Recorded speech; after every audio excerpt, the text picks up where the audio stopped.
Le temps à l'extérieur était déplaisant, assise près de la fenêtre, Rebecca observait les gros flocons de neige danser et tourbillonner sous les rafales de vent puissantes. Quelque chose rongeait la femme, elle était de très mauvaise humeur. Pourquoi ai-je même déménagé ici? Pourquoi ai-je écouté Floyd? Et me voilà maintenant, Rebecca pensait tristement en essuyant une larme, le problème était que la femme vivait autrefois à Chicago. C'est là-bas qu'elle rencontra un homme nommé Floyd Thompson, qui était en visite en ville et qui la charma dès le premier regard. Les jeunes gens sortirent ensemble pendant environ 6 mois, puis décidèrent de vivre ensemble. Comme Rebecca louait sa maison à l'époque, l'homme lui suggéra de déménager avec lui. Floyd vivait dans une petite ville provinciale de l'Illinois, que Rebecca aimait beaucoup au début. Son petit ami était attentionné et prévenant, que pourrait vouloir de plus une jeune femme de presque 22 ans, malheureusement, dès que les jeunes mariés commencèrent à vivre ensemble, la passion qui avait réchauffé leur cœur se refroidit. Puisqu'il était difficile de trouver du travail dans la petite ville, Rebecca trouva un emploi en tant qu'assistante dans une boutique au bord de la route, où le propriétaire s'intéressa immédiatement à sa beauté. Spencer Williams était un homme marié dans la quarantaine qui avait depuis longtemps acquis la réputation de coureur de jupons impénitent. Bien sûr, Rebecca lui fit comprendre dès le début qu'elle n'appréciait pas les insinuations du propriétaire de la boutique, mais cela semblait ne pas avoir d'effet sur le personnage. En gros, Spencer harcelait la femme et devenait de plus en plus insistant chaque fois qu'elle le repoussait. « Pourquoi résistes-tu? J'obtiendrai ce que je veux de toute façon. » Aucun des employés n'a jamais réussi à me ridiculiser, disait Spencer en importunant la jeune femme dans une pièce sombre et étouffante. Monsieur Wallace, peut-être avez-vous oublié que je suis mariée, et même si ce n'était pas le cas, je ne crois pas à des relations au travail, s'exclama Rebecca en repoussant le patron agaçant. Évidemment, ce rejet provoqua beaucoup de ressentiment chez Spencer. Il était très en colère contre la femme et ne manquait pas de le lui rappeler à chaque occasion. Rebecca savait qu'elle aurait dû quitter cet emploi depuis un moment déjà, mais elle ne voulait pas être un fardeau pour son mari. Floyd travaillait comme responsable dans une petite entreprise de vente de matériaux de construction, son salaire n'était pas très élevé, donc Rebecca ne pouvait pas vraiment se permettre de devenir femme au foyer. Pendant ce temps, Floyd rentrait toujours tard du travail, rentrant chez lui bien après minuit. Rebecca avait remarqué à plusieurs reprises que son mari sentait le parfum d'une autre femme, mais celui-ci trouvait toujours une explication logique en prétendant que c'était simplement un accident absurde. Étant une jeune femme naïve, Rebecca croyait sincèrement son mari au début. Cependant, quand elle remarqua des traces de rouge à lèvres sur le col de la chemise de Floyd, elle réalisa que son mari la trompait, et l'homme lui-même avait beaucoup changé, devenant progressivement un tyran insupportable. 2 jours auparavant, Floyd était rentré ivre à la maison et avait déclaré dès le seuil « C'est fini. Je te quitte pour Pamela. Nous nous aimons et nous voulons vivre ensemble. » Les larmes avaient jailli des yeux de Rebecca, mais son mari insensible semblait s'en moquer éperdument. Il continua comme si de rien n'était, mangeant le dîner préparé par sa femme attentionnée, puis alla se coucher. Rebecca avait passé la plupart de cette nuit en larmes, se ressaisissant seulement lorsque ses yeux étaient devenus rouges et enflés à force de pleurer. Maintenant, assise près de la fenêtre, la femme essayait de comprendre ce qu'elle devrait faire ensuite. Rebecca savait que la nouvelle amante de Floyd était la responsable du département dans lequel son mari travaillait. Comment pouvait-elle rivaliser avec cette femme fortunée, possédant sa propre voiture et une belle maison sur la rue principale? Elle se rendait compte qu'elle ne pourrait pas rester sous le même toit que son mari bien plus longtemps, alors qu'elle se tenait là, frissonnant sous le vent hivernal glacial, perdue dans ses pensées, elle remarqua soudain un étrange vieil homme. Il était vêtu d'une veste légère, chaussait des bottes abîmées et portait un pantalon usé.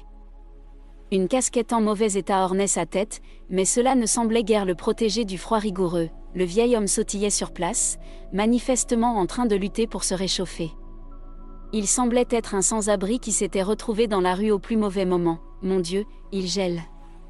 Ses lèvres sont bleues et sa barbe est couverte de givre, pensa Rebecca, anxieuse et inquiète pour ce pauvre vieil homme. Après avoir réfléchi pendant quelques minutes, elle jeta sa veste sur ses épaules et se précipita dehors dans la tempête de neige qui faisait rage. « Bonjour monsieur, pardonnez-moi de vous demander, mais que faites-vous ici seul par ce temps ?»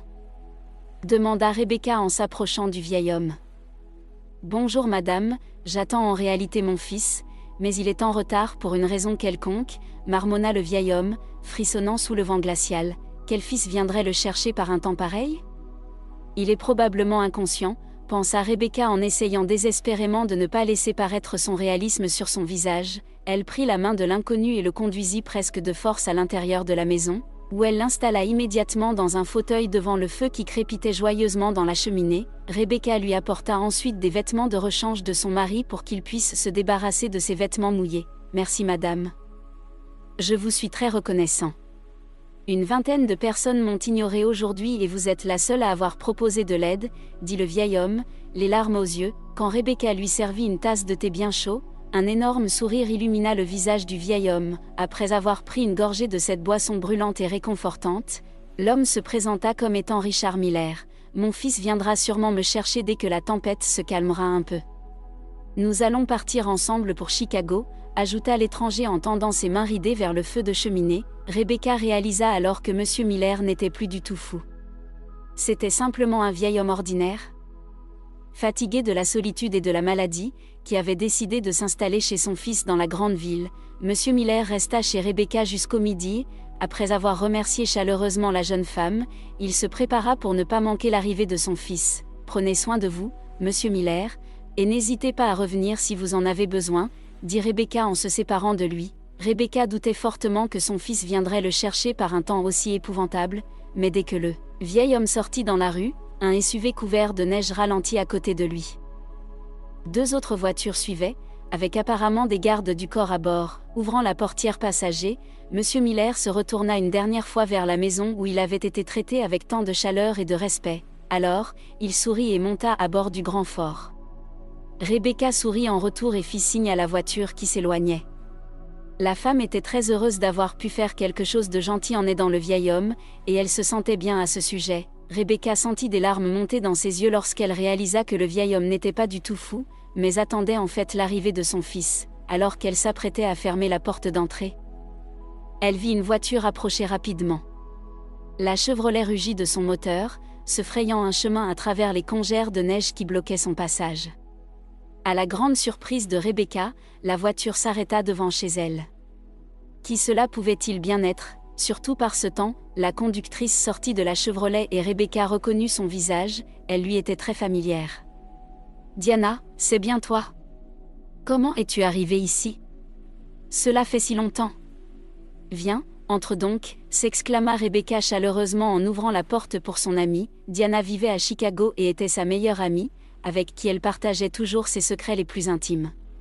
Cette visite n'était pas une exception. Rebecca ne pouvait s'empêcher de pleurer en racontant à son amie ses problèmes de mariage.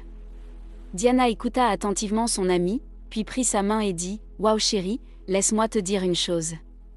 Pourquoi restes-tu encore ici dans sa maison? Je te suggère de faire tes valises immédiatement et de retourner à Chicago. J'ai une petite entreprise là-bas et tu peux rester avec moi jusqu'à ce que tu trouves ton propre logement. J'ai une belle maison en location en plein centre-ville, tu vas l'adorer immédiatement. Ça m'a coûté cher, mais c'est la vie, il faut payer pour tout. » Rebecca regarda sa meilleure amie avec gratitude, puis commença à faire ses bagages. Diana disait à voix haute ce que Rebecca pensait depuis plusieurs jours mais n'osait pas faire seule. Maintenant, avec le soutien de son amie, Rebecca se sentait pleine de force et d'énergie, ce qui lui donnait confiance en l'avenir. Elle n'avait plus à supporter le harcèlement de son patron ni à endurer son mari infidèle qui semblait être devenu complètement indifférent à ses sentiments. En à peine une demi-heure, Rebecca avait tout emballé et était déjà assise dans la nouvelle Chevrolet confortable de son amie. Diana lui sourit encourageante et démarra le moteur. Rebecca s'appuya sur son siège et ferma les yeux. Pour la première fois depuis des jours, elle se sentait complètement calme et détendue. Elle sentait qu'elle commençait une nouvelle vie, où il n'y aurait pas de place pour un patron séducteur et un mari infidèle. Bientôt, la femme s'endormit, bercée par le bruit régulier du moteur en marche. Elle ne se réveilla que lorsque les lumières de Chicago étaient déjà visibles au loin. Rebecca était une orpheline et avait passé son enfance dans un orphelinat, mais elle aimait énormément sa ville natale qu'elle connaissait comme sa poche. Lorsque son amie lui montra la maison qu'elle louait, Rebecca ne put s'empêcher de s'écrier de surprise. « Oh mon Dieu, c'est tellement beau et confortable ici, c'est un endroit incroyable », Diana répondit avec enthousiasme. « Oui, l'endroit est sympa. Je songe à l'acheter et j'ai déjà commencé à économiser de l'argent. J'espère pouvoir rassembler la somme dont j'ai besoin d'ici 5 ans. J'admire la belle vue par la fenêtre. Rebecca ne fit que soupirer en réponse. C'était dommage qu'elle doive vivre avec son amie gratuitement, mais Diana ne voulait même pas en entendre parler et insistait pour que Rebecca cesse de s'inquiéter. Ne t'inquiète pas, installe-toi, détends-toi, et seulement après, mets-toi en quête d'un emploi, conseilla son amie en tapotant l'épaule de Rebecca pour lui montrer son soutien. Mais malgré toutes les exhortations de Diana, Rebecca commença à chercher un emploi dès le lendemain. Elle appela des entreprises et des bureaux pour savoir s'ils embauchaient, mais malheureusement, trouver un bon emploi n'était pas si facile et sa recherche lui demanda beaucoup de temps et d'efforts. Un jour, alors qu'elle parlait au téléphone avec un autre employeur potentiel, quelqu'un frappa bruyamment et insistant sur la porte. Curieuse de savoir qui cela pouvait être, Rebecca ouvrit la porte et vit un livreur avec une lettre dans la main. Après avoir signé pour la livraison, elle remarqua que la lettre lui était adressée. Elle ouvrit soigneusement l'enveloppe et en sortit une feuille avec des tampons et une typographie. En lisant rapidement le contenu, elle s'exclama, surprise, « Oh mon Dieu, cela ne peut pas être réel !» Après s'être calmée un peu, elle relut l'avis bancaire. Il indiquait qu'un compte bancaire avait été ouvert en son nom, avec une somme comportant 6 zéros. Au début, Rebecca pensa qu'il s'agissait d'une erreur, alors elle se rendit à la banque où on lui confirma que c'était bel et bien vrai. Mais ce qui la surprit le plus fut de découvrir qui avait ouvert le compte bancaire en son nom et y avait déposé une telle somme. Le mystérieux bienfaiteur n'était autre qu'Alan Miller, le fils de Richard Miller, l'homme qu'elle avait aidé quelques jours plus tôt lors d'une terrible tempête de neige. En apprenant l'identité du donateur, Rebecca ne put retenir ses émotions et fondit en larmes dans le hall de la banque. Elle n'arrivait pas à croire qu'il existait encore des gens dans le monde qui valorisaient la gentillesse. Rebecca ignorait qu'Alan Miller était un millionnaire pour qui la santé de son père comptait bien plus que n'importe quelle somme d'argent. Il ne savait même pas que son père âgé avait quitté la maison par une telle tempête, ni qu'il n'avait pas pu rembourser ses dettes. Cependant, il avait été très impressionné par l'aide que Rebecca avait apportée à son père, alors que tout le monde l'ignorait. Peu de temps après, Rebecca utilisa l'argent reçu pour acheter la maison que Diana louait. Elle voulait ainsi rembourser son ami pour sa gentillesse et lui offrir la maison de ses rêves en cadeau de Noël. Quant au reste de l'argent, Rebecca l'investit dans son propre projet d'entreprise, qu'elle rêvait de réaliser depuis toutes ces années. Chaque jour, Rebecca ne manque pas de remercier mentalement M. Miller, lui souhaitant une santé et un bonheur éternel pour lui avoir offert une telle opportunité dans la vie. Si vous avez aimé la vidéo, n'hésitez pas à mettre un pouce vers le haut et à la partager avec quelqu'un qui pourrait la trouver intéressante. Merci de l'avoir regardée et je vous retrouve dans la prochaine. Si vous avez aimé la vidéo, n'hésitez pas à mettre un pouce bleu et à la partager avec quelqu'un d'autre qui pourrait la trouver intéressante. Merci de l'avoir regardée et je vous retrouve à la prochaine.